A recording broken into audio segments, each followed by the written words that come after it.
جی یہ سوال کسی نے پوچھا ہے کہ کیا ایسا شخص جس کو کوئی جادو یا جنات کا مسئلہ ہے، کوئی بھی اس کو اس طرح کی پرابلم ایسے وغیرہ کی، تو کیا وہ کسی ایسے گھر میں جا سکتا ہے جس گھر میں نئے بچے کی پیدائش ہوئی ہو؟ پوچھنے کا مطلب شاید یہ ہے کہ اس سے بچے کو کوئی نقصان یا اس شخص کو نقصان جو جائے گا جس کے ساتھ مسئلہ ہے، تو ایسا ہو سکتا ہے یا نہیں۔ ہمارے معاشرے میں اکثر ایسے ہوتا ہے کہ یہ کانسیپٹ ہے کہ جو حاملہ عورت ہے اس کو کسی کے گھر میں نہیں جانا چاہیے جو آسیب زدہ گھر ہو، یا اس گھر میں کسی ایسے مرد یا عورت کو نہیں آنا چاہیے جس کو روحانی مسائل ہوں، یا پھر یہ بھی ایک ہے کہ اگر کسی گھر میں نومولود بچہ ہے یعنی پیدائش ہوئی ہے، نیو بیبی بورن ہے وہاں پہ، تو آپ جو ہے وہاں پہ نہ جائیں، یعنی یہ کانسیپٹ ہمارے ہاں پایا جاتا ہے اکثر۔ تو کیا اس کا واقعی کوئی حقیقت ہے یا نہیں؟ دیکھیں، دو باتیں ہیں۔ پہلی بات تو یہ ہے کہ اگر کسی شخص کو شرعی طور پہ بتایا جائے تو اس میں کوئی حرج نہیں کہ کوئی شخص کسی پیدائش نئے بچے کی پیدائش ہے تو اس گھر میں جائے، تو کوئی حرج والی بات نہیں۔ شریعت یہ کہتی ہے، یا اس بچے کو کہیں لے جایا جائے تو تب بھی کوئی حرج نہیں۔ ایک صحابی اپنے چھوٹے سے بچے کو اپنے ساتھ لے کر آئے تھے، ابھی وہ پہلے دن کا ہی تھا، تو نبی صلی اللہ علیہ وسلم کی خدمت میں لے کر آئے۔ مجھے صحابی کا نام اس وقت یاد نہیں ہے، تو وہ ان کو لے کر آئے نبی صلی اللہ علیہ وسلم کے پاس کہ ان کو گٹی دیجئے اور ان کا نام جو ہے وہ تجویز کیجئے۔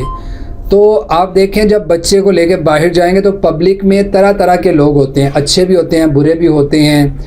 صحت مند بھی ہوتے ہیں، بیمار بھی ہوتے ہیں، کچھ مسائل والے بھی ہوتے ہیں۔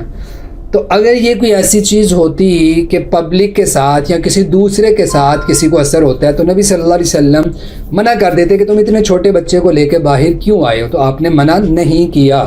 تو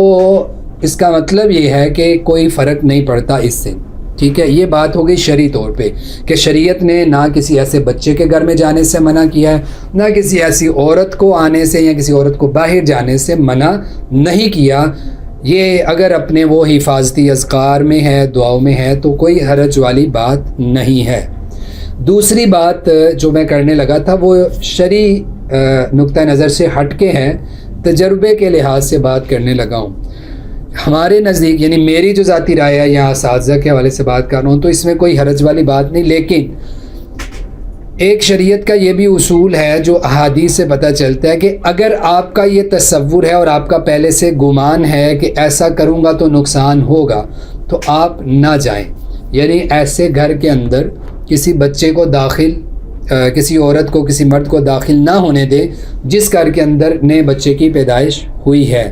یا کوئی آسیب زدہ گھر ہے تو اس میں بچے کو نہ لے کے جائیں، یا حاملہ عورت وہاں پہ نہ جائے، یا میت والے گھر میں جانا تو اس جگہ پہ نہ جائیں۔ یعنی اگر کوئی رکنا چاہتا ہے تو رک جائے، گناہ نہیں اس کو ہوگا، لیکن توکل مضبوط ہے، آپ حفاظتی اذکار کرتے ہیں تو آپ چلے جائیں، کوئی حرج والی بات نہیں۔ لیکن اگر کوئی نہیں جاتا یا اس کو منع کیا جاتا ہے